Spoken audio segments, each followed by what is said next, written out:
In this video, we're going to talk about how dogs react to each other on leash.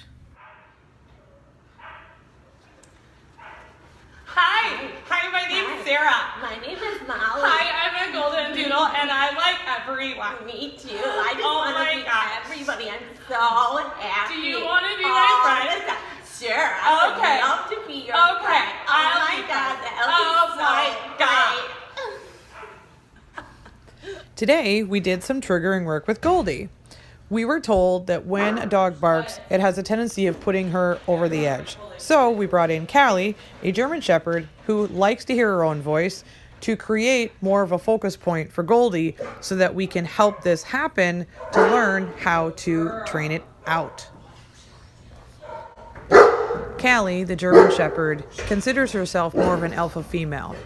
She likes to trigger dogs because it excites her, and as a herding breed, that is her way to get them to run or move so that she can play with them. So we figured she would be the perfect one to help Goldie be able to get out of her shell. Once we got Goldie's attention, next step was to have Goldie meet Callie on leash to see how she was going to treat that scenario. We always use basket muzzles to ensure safety so that no dog is hurt in the process of triggering or reactivity work. So Brad is going to take her out, watch how Goldie stares, and then when he brings her back in, I let her go to get right into Callie's space. Now watch Callie's head placement. It is way too high. Callie should be keeping her head lower, sniffing the butt more. However, she's keeping her head way too high.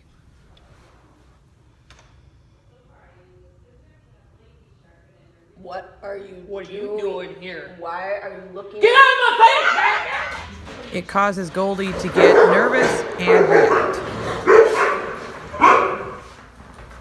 After we let them cool down for a couple seconds, this was the second opportunity for them to greet. And as you can notice, it is much better because they are both sniffing butts. Hi!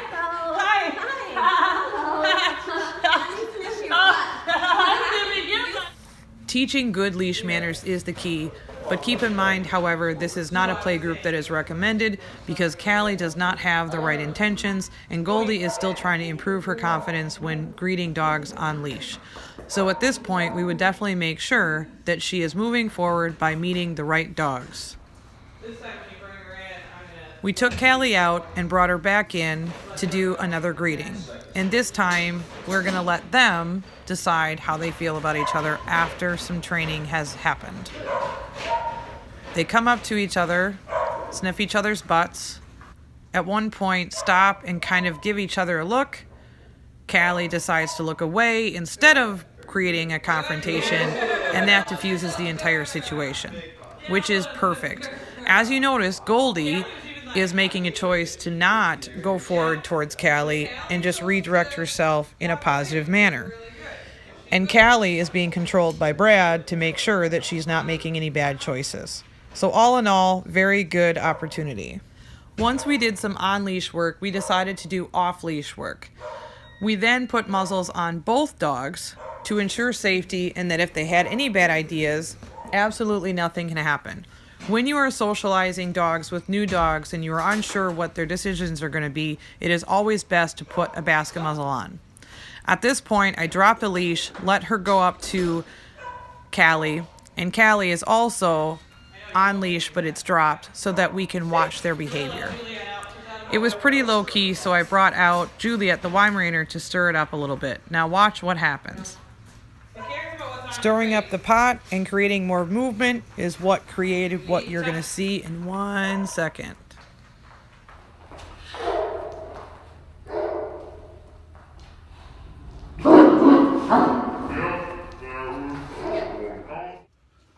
What are you doing? No, what are you doing? No, what are you looking at? Why are you looking at me? Why are you looking at me? Stop looking at me! I don't want you looking at me. You looking at me! What are you looking at? What are you looking at? Watch quickly as there's a play bow that then leads into a confrontation. Why did you ask me so many questions? But, come on. Get out of my face, man! When dogs socialize, miscommunications can happen, which is why it's very important that if you are unsure how your dog is going to socialize with new dogs, that it is supervised and in a controlled environment so that you can learn what to do to make sure it's positive for the next time. The other thing to remember is it is always important that you pair up your dogs with dogs that complement their personality. These two would not be a pair that we would put together on a regular basis because Callie likes to be a little instigator and Goldie is still working on her confidence. So there would be constant conflict, which would not create a positive play energy. Where Juliet, the Wime, is a better personality for Goldie because she's more low-key and relaxed and not an instigator. Something happened towards the end of the social time that we really liked, where Brad started to run, which activated Callie's play style to where Callie focused right on Goldie.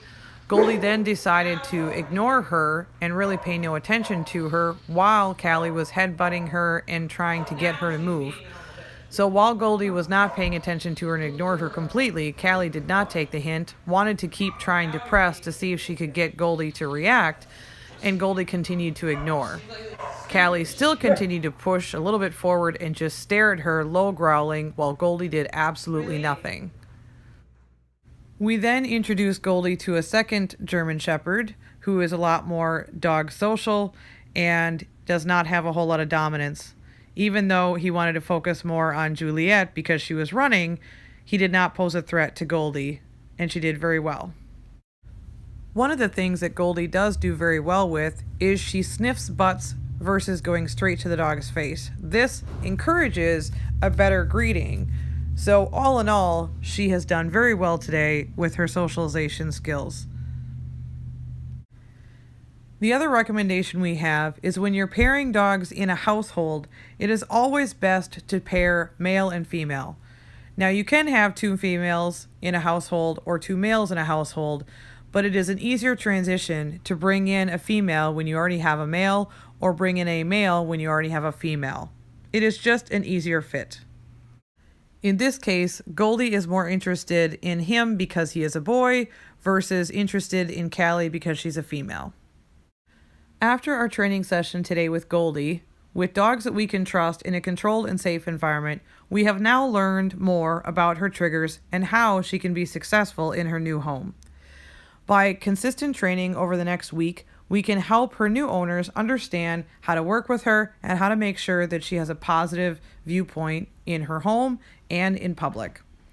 For more information regarding our videos, please subscribe to our Rough Academy YouTube channel. And please do not do this unless there is supervision from a professional.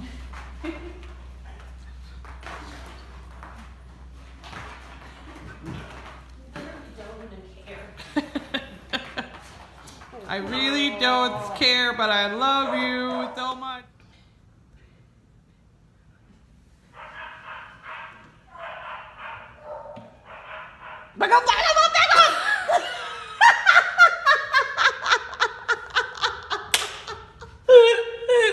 That wasn't very convincing.